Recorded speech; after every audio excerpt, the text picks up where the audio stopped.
Bismillahirrahmanirrahim. Assalamu alaikum class. The topic which we are going to study today is emotions. Emotions basically एक ऐसा word है जो हमारी daily discussions में बहुत ही फ्रीक्वेंटली यूज़ होता है.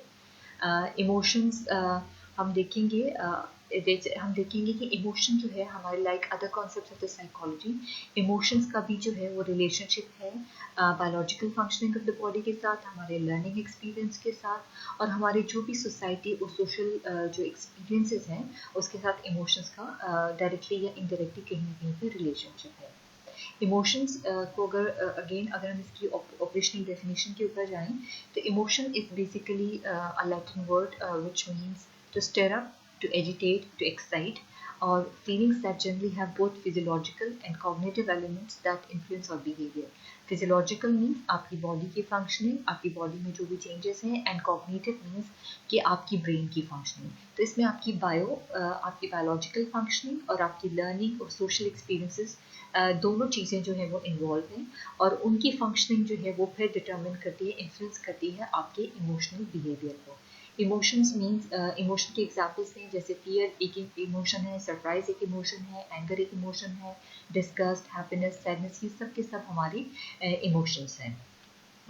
आजकल अगर हम देखें तो हम अपने इमोशंस को बेसिकली जो है इमोशंस को रिप्रेजेंट करने का हमारा जो तरीका कार है, हम स्माइलीज़ के थ्रू बहुत ही फ्रीक्वेंटली अपने इमोशंस को एक्सप्रेस करते हैं. ये डिफरेंट स्माइलीज़ हैं जो हमारा डेली रूटीन में बहुत ही फ्रीक्वेंटली ये स्माइलीज़ हमारी इमोशंस को एक्सप्रेस करने के लिए यूज़ होती हैं. अब हम देखेंगे कि वो क्या चीज़ें हैं, वो क्या फैक्टर्स हैं जो इमोशंस की कॉज का जो है सबब बनते हैं. ये 5-6 मेजर फैक्टर्स हैं जो हमारे इमोशंस के जो इवॉल्व होने का सबब बनती है. जैसे जो फर्स्ट फैक्टर है that is the autonomic nervous system. Autonomic nervous system जैसे कि हम लोगों ने पहले जो नर्वस सिस्टम पढ़ा था उसमें हमने देखा था कि autonomic nervous system is basically the part of the peripheral nervous system और ये वाला पार्ट जो है पेरिफेरल नर्वस सिस्टम का ये हमारे फाइट और फ्लाइट वाली इमोशंस के लिए रिस्पॉन्सिबल है. Then endocrine gland system, ये endocrine gland system is basically the system जो कि केमिकल सब्सटेंस क्रिएट करता है हमारी बॉडी में. वो केमिकल सब्सटेंस हार्मोन्स होते हैं और वो केमिकल सब्सटेंस या हार्मोन्स जो होते हैं वो हमारे डिफरेंट इमोशंस के लिए रिस्पॉन्सिबल होते हैं. Then amygdala, this is also related to the brain जो हमारे fear और anxiety के रिस्पॉन्सिबल है. फ्रंटल लोब्स ये हमारे कंट्रोल हमारे जो हम इमोशंस को इंटरप्रेट कैसे करते हैं हमारे फ्रंटल लोब्स जो हैं इसकी वजह बनती है. देन राइट हेमिस्फीयर्स हमारे पॉजिटिव इमोशंस को कंट्रोल या हैंडल करता है और left hemispheres again part of the brain है जो हमारे नेगेटिव इमोशंस को कंट्रोल करता है. इमोशंस के क्या फंक्शंस हैं बेसिकली ये क्या हम देखेंगे. इमोशंस की फंक्शन सबसे पहला इंपॉर्टेंट फंक्शन है प्रिपेयर्स अस फॉर एक्शंस. हमारे जो इमोशंस हैं हमें इस काबिल बनाते हैं कि हम अपना कोई भी एक्शन, अपना कोई भी रिस्पॉन्स जो है वो शो करें.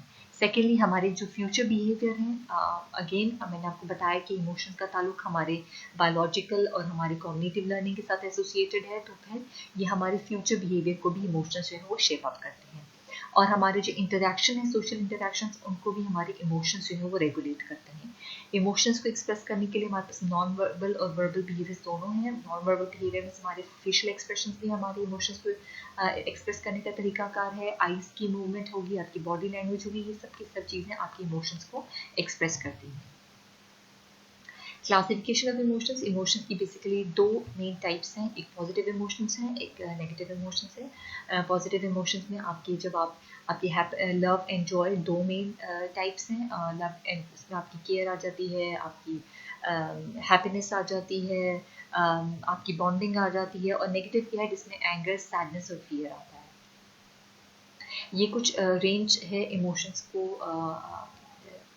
इमोशंस की कुछ पॉजिटिव और नेगेटिव इमोशंस को सॉर्ट आउट करने के लिए कुछ एक रेंज है कि आप कितने extraordinary. For example positive emotions में आप एक्स्ट्राऑर्डिनरी आपका जो है एक हैप्पीनेस एक्स्ट्राऑर्डिनरी हैप्पी है या एक्स्ट्राऑर्डिनरी आप जो है सैड है. तो ये एक रेंज है जिससे आप पॉजिटिव और नेगेटिव इमोशंस की जो है वो मेजरमेंट कर सकते हैं. अगेन जैसे हमने बाकी कॉन्सेप्ट्स में पढ़ा, इमोशंस में भी कुछ थेरीज हैं जो इमोशंस को डिस्क्राइब करती हैं। जैसे दो मेन थेरीज हम आज डिस्कस करेंगे, जिसमें है James Lange theory and Schachter Singer theory. James Lange theory क्या कहती है? जेम्स लैंज थेरी ये कहती है कि आपका किसी भी पर्टिकुलर स्टिमुलस के साथ इंटरैक्शन होता है, फिर आपकी बॉडी में फिजियोलॉजिकल चेंजेस आती हैं एंड देन आप अपना इमोशन जो है वो शो करते हैं। जैसे कि यहाँ पे आपको पिक्चर में क्लियर है कि आपका किसी डॉग के साथ एनकाउंटर हुआ, पार्किंग डॉग के साथ, आपकी हार्ट बीट इंक्रीज हुई और आपने इमोशन कौन सा एक्सप्रेस किया, आपने इमोशन कौन सा शो किया? फियर। कुछ एग्जाम्पल्स हैं। And then second is Schachter Singer theory. Schachter Singer theory ये कहती है, अगेन हम उसी एग्जाम्पल को थोड़ा और अगर एलैबोरेटिव फॉर्म में करें तो शेक्टर सिंगर ये थ्योरी कहती है कि आपका किसी भी स्टिमुलस के साथ एनकाउंटर होता है, आपकी बॉडी में फिजियोलॉजिकल चेंजेस आते हैं और फिर जब फिजियोलॉजिकल चेंजेस के बाद जब ब्रेन के पास इंफॉर्मेशन जाती है तो ब्रेन उसको इंटरप्रेट करता है कि आइदर ये किस टाइप का इमोशन एक्सप्रेस करने की ज़रूरत है और फिर उसके बाद आप जो है इमोशन भी अपना शो करते हैं। जैसे कि यहाँ पे आपने बार्किंग या ग्राउलिंग डॉग देखा, आपका हार्ट बीट इंक्रीज हुई, ब्रेन के पास मैसेज गया, ब्रेन उसको इंटरप्रेट किया और आपने सोचा कि नहीं, ये जो बार्किंग डॉग है इट कुड बी हार्मफुल, तो आपने जो फियर वाला इमोशन है उसको एक्सप्रेस किया। अच्छा, एक बहुत इंपॉर्टेंट फैक्टर है इन थेरीज के बारे में, जैसे कि आप देखेंगे कि इन दोनों थेरीज में बताया गया है कि आपकी जो है वो हार्ट बीट इंक्रीज हो रही है, आपकी फिजियोलॉजिकल चेंज क्या है, आपकी हार्ट बीट इंक्रीज हो रही है। लेकिन एक क्वेश्चन अराइज होता है कंट्राडिक्टरी कि हार्ट बीट तो आप जब कॉन्शियस होते हैं बहुत ज़्यादा तभी इंक्रीज होती है, जब आप कोई खुशी की खबर सुनते हैं तो तभी हार्ट बीट इंक्रीज होती है। तो फिर ये कैसे इंटरप्रेट किया जाए कि जो हार्ट बीट इंक्रीज हुई है उसके पीछे कौन सा इमोशन जो है वो उसके पीछे कौन सा इमोशन है? तो इसके लिए इसको काउंटर करने के लिए जो साइकोलॉजिस्ट हैं वो ये कहते हैं कि हमारे जो बेसिकली जो हमारे पास्ट एक्सपीरियंस, ये जो हमारा लर्निंग एक्सपीरियंस होता है उसके थ्रू हम जज कर सकते हैं कि जो पर्टिकुलर इवेंट है वो खुशी का है या वो गमी का है, उस पर हमने कौन सा इमोशन जो है वो एक्सप्रेस करना है। तो हम और इसमें एक चीज़ ये भी है कि जो आपके फिजियोलॉजिकल चेंजेस हैं वो हर इमोशंस में माइट भी जो है वो सेम है, चाहे आप खुश हैं, आप उदास हैं, लेकिन वो जो आपकी बॉडी के अंदर चेंजेस रह रही है माइट भी वो माइट भी चेंज ना हो, वो सेम ही रहे, लेकिन उसके पीछे इमोशन कौन सा है वो आपकी लर्निंग एक्सपीरियंस जो है उसमें एक मेजर फैक्टर जो है वो एक मेजर रोल प्ले करता है। तो यहाँ पे अभी हम इसको अगर हम कंक्लूड करें तो हम ये देखेंगे कि इमोशंस के पीछे दो इम्पॉर्टेंट चीज़ें हैं। एक क्या है, आपकी बॉडी में चेंजेस, आपका फिजियोलॉजिकल चेंजेस, एंड सेकेंडली क्या है, आपका जो है वो learning experience.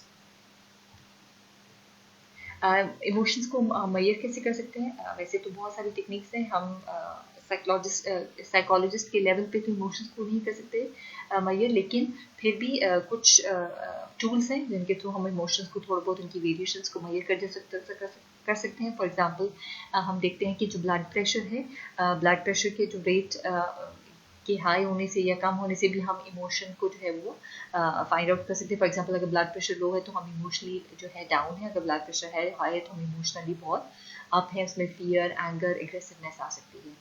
And then second technique is the polygraph technique. Basically investigations में जो है ये वाली टेक्निक यूज़ होती है।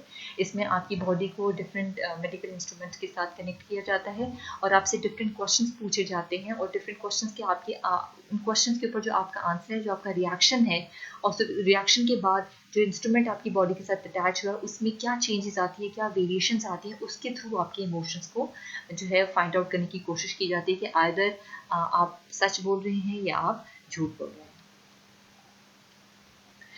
ये बेसिकली एक असाइनमेंट है जो मैं चाहती हूँ कि आप, जब हम लोग इमोशन जिस क्लास में कोई इमोशन से रिलेटेड क्वेरीज को डिस्कस करेंगे, उसमें आई वांट कि आप सब लोग जो है इसके ऊपर थोड़ी बहुत रिसर्च करके आएँ। हम इसको फिर डिस्कस करेंगे कि smiling athletes, do their facial expressions come naturally और नॉट। देन ये दो आपकी वर्कशीट्स हैं इमोशन से रिलेटेड। ये वर्कशीट्स बेसिकली आपको आपके इमोशंस को एक्सप्रेस करने का या इमोशंस को फाइंड आउट करने का थोड़ा बहुत हम एक वे आउट निकालेंगे। जैसे कि इमोशंस है, फीलिंग्स एंड इमोशंस की वर्कशीट है। How would you feel if everybody forgot your birthday? You won the lottery, इसके पीछे आप सबने, इससे पता चलेगा कि आप इमोशनली जो है वो कहाँ पे स्टैंड करते हैं। तो ये बेसिकली आपकी एक तरह की असाइनमेंट है, और ये आप लोगों ने बिफोर द और डिस्कशन क्लास ऑफ इमोशंस आपने ये वाली वर्कशीट्स जो है आपने फिलअप करनी है और मुझे सबमिट करानी है। एक और वर्कशीट है, ये भी अगेन आपके जो एंग्जाइटी वाला इमोशन है उसको आप एंग्जाइटी में किस लेवल पे जाके ठहरते हैं, किस लेवल पे आप एंग्जाइटी में आपका क्या लेवल है, उससे रिलेटेड ये वर्कशीट है। ये दोनों वर्कशीट जो है आप लोगों ने जो है सॉल्व करनी है। That's all for today from my side, और इंशाल्लाह जब हमारी ऑनलाइन क्लास होगी उसमें इससे रिलेटेड जो भी क्वेरीज होंगी हम उसको रिजॉल्व करने की कोशिश करेंगे। Thank you.